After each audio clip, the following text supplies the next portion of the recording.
Hello students, स्वागत है आप सभी का हमारे न्यू वीडियो में। तो आज मैं ये फर्स्ट ईयर प्राइवेट वाले स्टूडेंट्स के लिए इकोनॉमिक्स का 2024 का क्वेश्चन पेपर लेकर आया हूं, जो कि आपका क्वेश्चन पेपर है माइक्रो इकोनॉमिक्स का, यानी सूक्ष्म अर्थशास्त्र, या आप कह सकते हैं व्यष्टि अर्थशास्त्र, जिसका पेपर कोड होता है आपका AB 145। तो आज हम इस क्वेश्चन पेपर के बारे में डिस्कस करेंगे। इस क्वेश्चन पेपर को आपको एग्जाम में जरूर सोल्व करके जाना चाहिए, क्योंकि प्रीवियस ईयर से भी आपके एग्जाम में रिपीट होकर क्वेश्चन पूछे जा सकते हैं। तो वीडियो को अंत तक जरूर देखते रहिए, और वीडियो में आगे बढ़ने से पहले यदि आप हमारे चैनल पर नए हो तो चैनल को सब्सक्राइब जरूर करें, जिससे आपको हमारी आने वाली न्यू नोटिफिकेशन समय पर मिल सके। तो आइए बिना टाइम वेस्ट के वीडियो को स्टार्ट करते हैं। तो सबसे पहले आपके सेक्शन ए में लघुत्तम प्रश्न पूछे जाते हैं। इसमें आपको 10 प्रश्न दिए जाते हैं, जिन्हें आपको करना अनिवार्य होता है। आपको इनमें से एक भी प्रश्न छोड़ना नहीं होता है। तो यहाँ पर फर्स्ट क्वेश्चन है, व्यष्टि अर्थशास्त्र से आप क्या समझते हैं? या आपके एग्जाम में इस प्रकार से भी प्रश्न देखने को मिल सकता है कि सूक्ष्म अर्थशास्त्र से आप क्या समझते हैं। तो हम सबसे पहले इसकी परिभाषा देखेंगे गार्डनर एकले के शब्दों में। सूक्ष्म अर्थशास्त्र में उद्योगों और फर्मों के बीच कुल उत्पत्ति के बंटवारे तथा प्रतियोगी समूह के बीच साधनों के बंटवारे का अध्ययन किया जाता है। इसमें आय के वितरण की समस्या पर विचार होता है। इसकी रुचि विशेष वस्तु अथवा सेवा के निर्धारण में है। संक्षेप में कह सकते हैं कि सूक्ष्म अर्थशास्त्र इस बात का अध्ययन करता है कि वस्तुओं और सेवाओं की कीमतें किस प्रकार निर्धारित होती है। नेक्स्ट यहाँ पर स्थैतिक और प्रावेगिक संतुलन की व्याख्या कीजिए। तो सबसे पहले हम यहाँ पर देखेंगे स्थैतिक साम्य क्या होता है। आपके एग्जाम में स्थैतिक संतुलन भी देखने को मिल सकता है, या स्थैतिक साम्य भी देखने को मिल सकता है। तो दोनों का अर्थ एक ही होता है, साम्य या संतुलन। तो सबसे पहले हम देखेंगे स्थितिक साम्य क्या होता है। तो स्थितिक साम्य का संबंध स्थिर अर्थव्यवस्था से है। स्थिर अर्थव्यवस्था से आशय ऐसी अर्थव्यवस्था से है जिसके विभिन्न अंगों जैसे उत्पादन, उपभोग, जनसंख्या, मांग, पूर्ति आदि में परिवर्तन की कोई प्रवृत्ति नहीं होती और वे स्थिर रहते हैं। स्थैतिक संतुलन की तुलना प्रोफेसर बोल्डिंग ने उस गेंद से की है जो एक समान गति से लुढ़की चली जा रही है। परंतु प्रोफेसर जे के मेहता के अनुसार स्थितिक साम्य वह है जो कि अपने आप को विचारगत समय से बाहर भी बनाए रखता है। एक उद्योग जो कि एक विशेष दिन साम्य में हो, और यदि वह इस साम्य को उस दिन के पश्चात बनाए रखता है, तो यह साम्य स्थितिक साम्य कहलाएगा। इसके बाद यहाँ पर है प्रावेगिक साम्य। तो प्रावेगिक साम्य या प्रावेगिक संतुलन का संबंध गतिशील यानी प्रावेगिक अर्थव्यवस्था से होता है। प्रावेगिक अर्थव्यवस्था से आशय उस अर्थव्यवस्था से है, फर्स्ट दिया गया है, जिससे विभिन्न अंगों में परिवर्तन होता रहता है। उन विभिन्न अंगों के आर्थिक तत्वों में परिवर्तन की दर समान रहती है।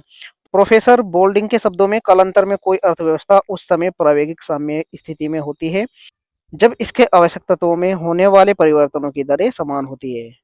इसके बाद यहाँ पर नेक्स्ट है सम उत्पाद वक्रों से आप क्या समझते हैं। इसका उत्तर हो जाएगा कोहन के अनुसार एक सम उत्पादक वह वक्र है जिस पर उत्पादन की अधिकतम प्राप्त योग्य दर स्थित होती है।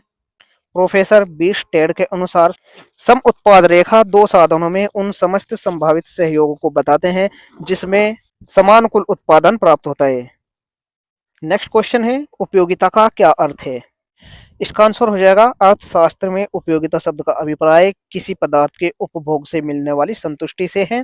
अर्थात उपयोगिता किसी वस्तु की वह शक्ति है जो किसी व्यक्ति की आवश्यकताओं को पूरा करती है। नेक्स्ट क्वेश्चन यहाँ पर सीमांत प्रतिस्थापन दर से आप क्या समझते हैं।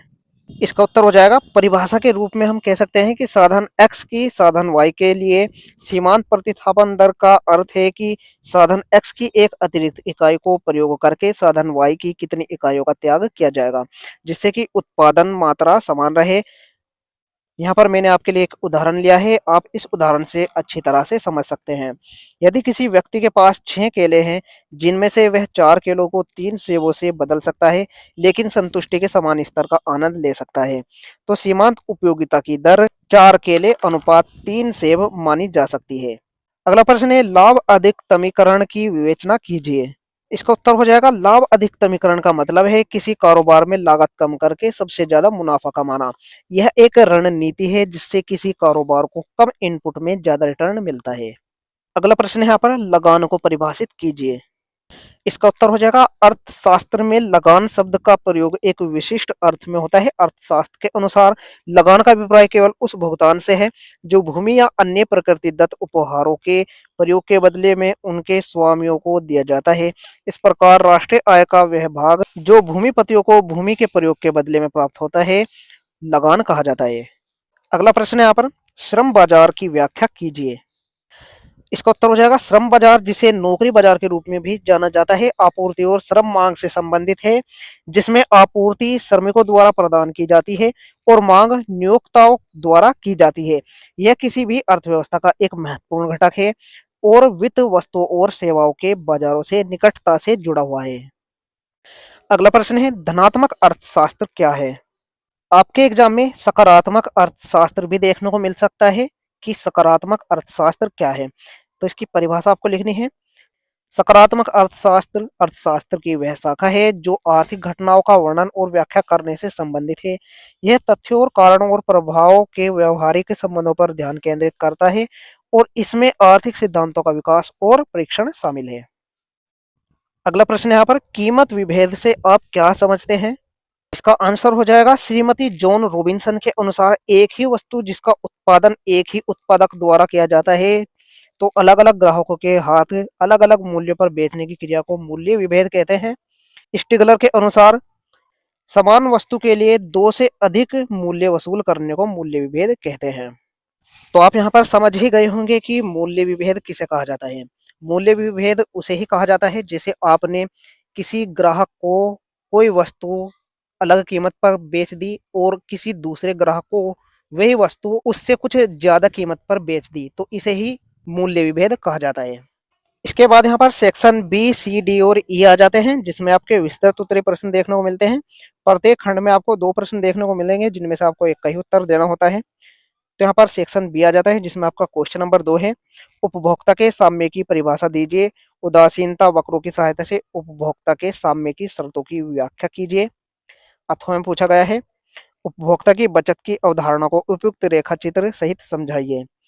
इसके बाद सेक्शन सी आ जाता है। क्वेश्चन नंबर 4 है, सम उत्पाद वक्रों की परिभाषा दीजिए, उनकी विशेषताओं की व्याख्या कीजिए। क्वेश्चन नंबर 5 है, अल्पकालीन और दीर्घकालीन औसत लागत वक्रों की प्रकृति की विवेचना कीजिए।